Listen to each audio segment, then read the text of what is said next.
Grande parte da cobertura da guerra Rússia-Ucrânia foca só nas linhas de frente. Há relatos frequentes sobre um lado ou outro ganhando terreno ou capturando uma localidade disputada, com analistas examinando estatísticas sobre os ganhos e perdas territoriais de cada lado. Essa guerra não ocorre só na linha de frente. Na verdade, há uma segunda guerra acontecendo a muitos quilômetros dali, nas profundezas dos territórios ocupados da Ucrânia, como Kherson e Crimeia. É uma guerra que importa bem mais que a disputa pela linha de frente, pois tem influência maior nas chances de vitória de cada lado a longo prazo. É uma guerra que a Rússia está perdendo, e as evidências são claras. Estradas antes seguras viraram rodovias do inferno. Linhas de abastecimento consolidadas estão sendo cortadas. Conexões estão sendo cortadas, comboios estão sendo queimados e deslocamentos estão sendo bloqueados por drones e mísseis, além de ataques surpresa que ninguém poderia ter previsto ou se preparado. Aos poucos, a capacidade da Rússia de abastecer suas linhas de frente, manter sua máquina militar e travar esta guerra está sendo eliminada pela Ucrânia. Esta é a guerra por trás da guerra. Para entender sua importância, é preciso conhecer uma regra de ouro dos conflitos modernos. Eles não são necessariamente vencidos pelo lado que tem mais tanques, soldados ou outros recursos, mas sim pelo lado que domina a arte de movimentar esses recursos de forma eficiente. O lendário general americano Omar Bradley disse: "Amadores falam de estratégia, profissionais de logística." Em conflitos longos como este, a logística é tão importante quanto o poder de fogo. Para manter pressão sobre a Ucrânia ao longo de centenas de milhas de territórios na linha de frente, a Rússia precisa mover tropas com segurança para esses territórios. Mas isso não é tudo. Ela também precisa de meios para transportar outros suprimentos, como armas e munição. Equipes de reparo devem acessar locais onde tanques e blindados foram danificados, e equipes médicas precisam entrar em áreas perigosas para evacuar soldados feridos. O combustível deve fluir sempre para a linha de frente, permitindo que as equipes de assalto russas mantenham seus veículos em funcionamento e executem seus planos de ataque.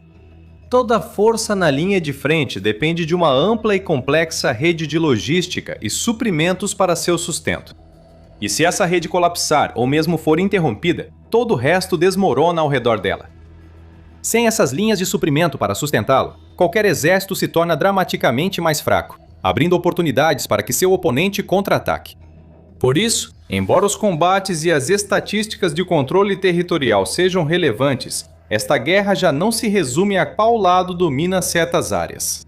Agora, entrando em seu 5º ano, está se tornando cada vez mais uma questão de qual lado consegue realmente sustentar suas operações e resistir por mais tempo que o outro. Tornou-se um conflito de desgaste, e a Ucrânia entende isso. Ela entende que não precisa destruir todos os tanques russos, basta impedir que recebam combustível para se mover.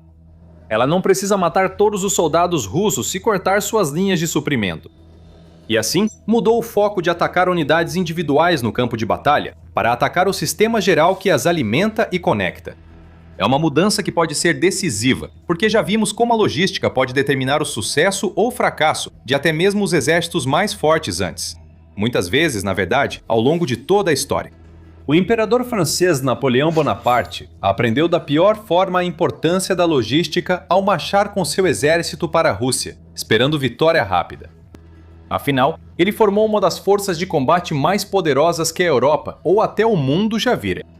Mas quanto mais seu exército avançava para dentro da Rússia, maior era a pressão sobre suas linhas de suprimento. Eventualmente, essas linhas foram simplesmente esticadas além do limite e inevitavelmente se romperam. Os suprimentos de comida começaram a diminuir. O envio de munição para a linha de frente não era rápido o suficiente. Cavalos morreram e as condições rigorosas do inverno tornaram tudo ainda mais difícil. Os alemães viveram um pesadelo parecido na Segunda Guerra Mundial. Isso ocorreu na Rússia, onde as forças nazistas avançaram rapidamente pelo território soviético, acreditando que a Blitzkrieg, baseada em velocidade e impulso, seria insuportável para o inimigo. Quanto mais avançavam, mais difícil era manter as linhas de suprimento. Até a força militar mais temida do mundo foi obrigada a hastear a bandeira branca em Stalingrado. Hoje, a logística ainda é fundamental para qualquer exército bem-sucedido. O sucesso dos Estados Unidos na Operação Tempestade no deserto não foi só por terem tropas mais treinadas e equipamentos melhores. Também porque as forças dos Estados Unidos descobriram as melhores formas de transportar grandes quantidades de combustível, munição e outros suprimentos, mesmo em condições difíceis do deserto. Conflitos atuais, como este e a guerra na Ucrânia, consomem recursos rapidamente, tornando logística e cadeias de suprimento ainda mais essenciais. Para pressionar na linha de frente e manter o controle dos territórios conquistados, a Rússia precisou criar e depender de uma rede complexa de centros ferroviários, depósitos, comboios, postos de comando e corredores de transporte. E esses são exatamente os alvos que a Ucrânia está determinada a destruir. Nas últimas semanas e meses, ocorreram vários ataques bem-sucedidos em todo o território ocupado e até além, visando os principais nós logísticos da Rússia. Depósitos de munição foram incendiados, centros ferroviários foram destruídos. Redes rodoviárias ficaram sob cerco de drones ucranianos pairando acima, vasculhando o solo, apenas esperando o primeiro sinal de um comboio russo aparecer para então despejar fogo sobre ele. Mas a Ucrânia não vai parar por aí. Está pronta para aumentar a pressão, com o próprio ministro da Defesa do país, Mikhailo Fedorov, anunciando uma chamada campanha de bloqueio logístico em 27 de maio. Em uma postagem no Telegram, Fedorov afirmou que o programa terá 2 etapas, visando ampliar ataques de médio alcance e destruir sistematicamente capacidades russas em profundidade operacional. Nossa missão é aumentar a pressão sobre os russos na retaguarda e impedir operações de assalto. A fase inicial do bloqueio logístico foca apenas no financiamento. O Ministério da Defesa da Ucrânia está investindo 5 bilhões de hryvnias para comprar armas de ataque de médio alcance mais potentes, visando nós logísticos russos longe da linha de frente. Essas armas incluem drones como o FP-FP2 Hornet e Gulava, que são capazes de percorrer distâncias maiores e permanecer no ar por mais tempo do que outros modelos. Alguns ostentam alcances operacionais de até 200 km ou 125 milhas. Eles também costumam ser capazes de operar de forma autônoma, assim que entram em território inimigo, usando seus próprios sistemas de IA para vasculhar o terreno e identificar alvos, em vez de depender de pilotos humanos para guiá-los. Mais unidades ucranianas receberão essas armas em breve, mas não todas. Fedorov disse que o ministério opera com um sistema de recompensas, dando armas mais avançadas só às melhores brigadas. Os fundos irão para brigadas e unidades mais eficazes, conforme o sistema E-Point, equipes especializadas em destruir o inimigo em profundidade operacional e que apresentam os melhores resultados. Unidades iniciais já receberam fundos e a aquisição direta já começou. É uma decisão lógica. Armas de ataque de médio alcance custam mais para serem fabricadas do que drones FPV mais baratos, e a Ucrânia não tem recursos ilimitados. Sempre operou de forma engenhosa, usando os recursos à sua disposição com cuidado e consideração, para garantir que nada seja desperdiçado. Não faria sentido distribuir essas armas para unidades que não as aproveitariam totalmente. Ao fornecer essas armas às brigadas de melhor desempenho, a Ucrânia aumenta as chances de ataques bem-sucedidos contra a Rússia e torna o bloqueio logístico mais eficaz. Fedorov também explicou a segunda fase do programa. Lançamos licitações centralizadas para adquirir um grande lote de armas de ataque em profundidade. Licitações abertas envolvem não só agilidade e ampliação da produção, mas também competição entre fabricantes, redução de corrupção, transparência e uso eficiente dos recursos públicos. Em outras palavras, a primeira fase é sobre o aqui e agora. Trata-se de entregar armas às brigadas que precisam delas para manter a pressão sobre o inimigo. Enquanto isso, a segunda fase é mais voltada para o longo prazo. Expandir nacionalmente o sistema visa aumentar rapidamente a produção de drones de ataque em profundidade, estimular a concorrência entre fabricantes e padronizar as aquisições em larga escala, permitindo disponibilizar mais dessas armas nos próximos meses e anos. Antes de explicarmos a importância e o impacto no campo de batalha, você assiste ao The Military Show. Se ainda não se inscreveu, é a hora! Fedorov acredita que em breve a Ucrânia verá os benefícios do programa e afirma que neste verão os resultados da aquisição centralizada de capacidades de ataque de médio alcance já serão sentidos na linha de frente. O inimigo não terá mais segurança, mesmo longe da linha de combate. Diversas evidências indicam que a Rússia já sente os efeitos devastadores da campanha de ataques em profundidade de Kiev. Como Fedorov destaca, o custo do avanço para os russos aumenta constantemente. Ele continua explicando que em outubro de 2025, a Rússia estava perdendo em média cerca de 67 soldados para cada quilômetro quadrado de território conquistado.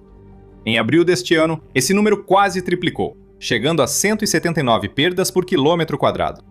O ministro segue. A Rússia enfrenta perdas recordes, com mais de 35 mil soldados mortos ou gravemente feridos por mês, e seguimos acelerando o ritmo. Ele observa que a Ucrânia quadruplicou a destruição da logística inimiga, de armazéns, de equipamentos, de postos de comando e de rotas de suprimento em profundidade operacional nos últimos meses, com efeitos visíveis. Quanto mais a logística russa é destruída, menos ataques ocorrem na LBZ, a zona da linha de batalha. Fedorov aponta 2 motivos para isso. Primeiro, o fato de que a Ucrânia ajustou sua estratégia para focar mais fortemente em alvos que estão mais afastados da linha de frente. Em segundo lugar, a Rússia perdeu o acesso ao Starlink, que auxiliava suas tropas no uso de drones, comunicação e coordenação no campo de batalha. Sem essa tecnologia, as forças russas avançam às cegas por zonas mortais na linha de frente, enquanto o caos se instala atrás delas.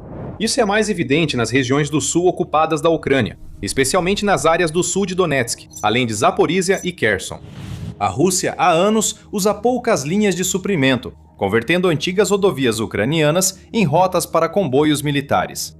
Por anos, escapou disso, pois as rotas eram distantes demais para a Ucrânia atingi-las de forma consistente. Mesmo que conseguisse realizar um ataque ocasional de vez em quando, simplesmente não tinha a tecnologia para fazer isso com regularidade. Mas tudo isso mudou. A Ucrânia agora possui tecnologia e armas para atacar esses locais, usando-as com grande efeito. Em Donetsk, a Brigada Azov do 1º Corpo da Guarda Nacional da Ucrânia informou que seus drones de longo alcance estão colocando as rotas de suprimento russas sob controle de fogo. Mais especificamente, eles estão mirando em 2 estradas principais que levam à cidade ucraniana de Mariupol. Uma estrada vai até Taganrog, cidade portuária russa a leste, e a outra segue ao norte, em Donetsk, até Vovnevoshka. Essas rotas integram o corredor terrestre que conecta a Rússia à Crimeia ocupada, cruzando várias regiões ocupadas. É uma passagem essencial para o Kremlin levar comida, munição e suprimentos à Crimeia, principalmente agora que as outras rotas foram destruídas ou estão perigosas demais. A Brigada Azov divulgou em 25 de maio imagens de drones monitorando o tráfego, identificando e atingindo veículos militares russos com facilidade. Na legenda do vídeo, Azov escreveu: Azov patrulha a área de fronteira ao redor de Mariupol. O território ucraniano deve ficar livre de tropas russas. A forma mais segura é aproximar a zona sanitária da logística inimiga da Rússia e da Crimeia ocupada. A unidade concluiu: não haverá mais área segura no Mar de Azov para os ocupantes. Se essa evidência indica algo, eles estão certos. Com mais drones ucranianos patrulhando as rodovias, logo pode ficar arriscado demais para a Rússia usá-las. Isso deixará o Kremlin sem opções para mover suprimentos à Crimeia, atualmente sob cerco, enquanto drones e mísseis ucranianos destroem as defesas aéreas e instalações militares restantes da região. Isso ocorre não só em Donetsk, mas também em outros territórios ocupados. Mais ou menos na mesma época, Azov estava divulgando seu controle sobre as rodovias que levam a Mariupol. Outra brigada ucraniana, a 412ª, ou Brigada Nêmesis para ser exato, também revelou que autoridades russas haviam decidido fechar uma das principais rotas logísticas que atravessam o sul da Ucrânia. A rodovia R-280, que o Kremlin chamava de Rota da Novorússia, se estende pelas cidades ocupadas de Mariupol até Melitopol, em Zaporizhia, e Simferópol, na Crimeia. É o trecho final do corredor terrestre da Crimeia e a parte mais importante da logística do Kremlin, pois não há estradas alternativas para a Rússia mover suprimentos. As forças do Kremlin passaram a depender dela para transportar equipamentos militares e suprimentos para o oeste.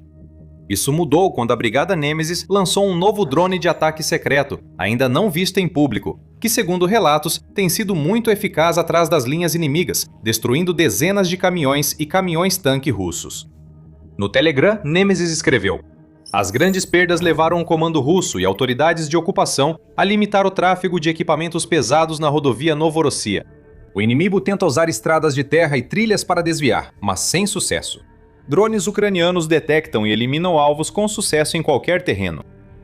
Isso se refere a imagens e vídeos recentes nas redes sociais mostrando as principais estradas de Mariupol, cobertas por restos queimados e chassis fumegantes de veículos e tanques militares, provando além de qualquer sombra de dúvida que essas rotas não são mais lugares seguros para os russos. Segundo o Nemesis Post, apesar de a Rússia tentar usar trilhas alternativas e rotas fora de estrada para manter o suprimento, drones ucranianos os localizam e destroem facilmente. Logicamente, a Rússia deveria ser capaz de fazer algo a respeito de tudo isso. Ela afirma ser a segunda melhor força militar do mundo. Ela se gaba de suas defesas aéreas de última geração. Ela investe bilhões de dólares anualmente em suas forças armadas. No entanto, as próprias linhas de suprimento que ela afirma controlar estão rapidamente se transformando em cemitérios de veículos. Apesar de nacionalistas russos radicais e blogueiros exigirem do Kremlin redes ou medidas anti-drones nessas estradas, elas seguem sendo atacadas do céu. Isso provavelmente ocorre porque a Ucrânia atacou não só as rotas, mas também as defesas ao redor delas. Kyle Glenn, investigador do Center for Information Resilience, revelou que houve um aumento de 300% nos ataques ucranianos a defesas aéreas e equipamentos de guerra eletrônica russos em março e abril deste ano, com cerca de 80 sistemas atingidos. Muitos são caros e difíceis de substituir, e toda vez que a Rússia pede um sistema de defesa, fica ainda mais fácil para a Ucrânia atingi-lo novamente, de forma ainda mais intensa do que antes. Como Glenn destaca, o risco para a Rússia é que a perda de sistemas de defesa aérea causa uma falha em cascata, pois cada perda torna ataques de drones ucranianos mais eficazes.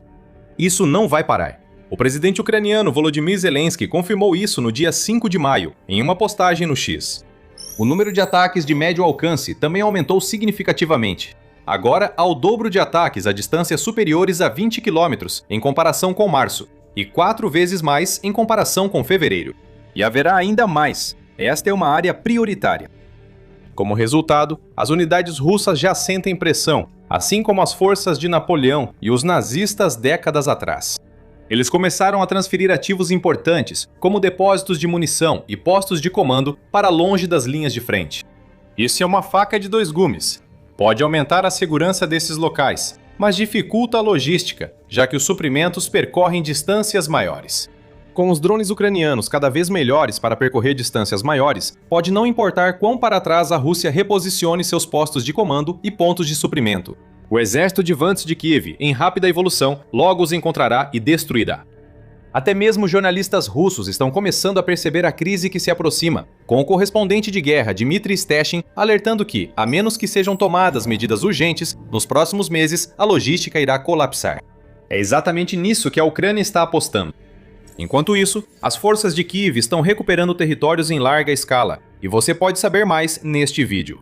Ou confira este aqui para ver como a Ucrânia conseguiu encontrar uma maneira de derrubar os mísseis de milhões de dólares da Rússia sem nem precisar disparar um tiro. Inscreva-se no canal para mais notícias e análises militares. Obrigado por assistir.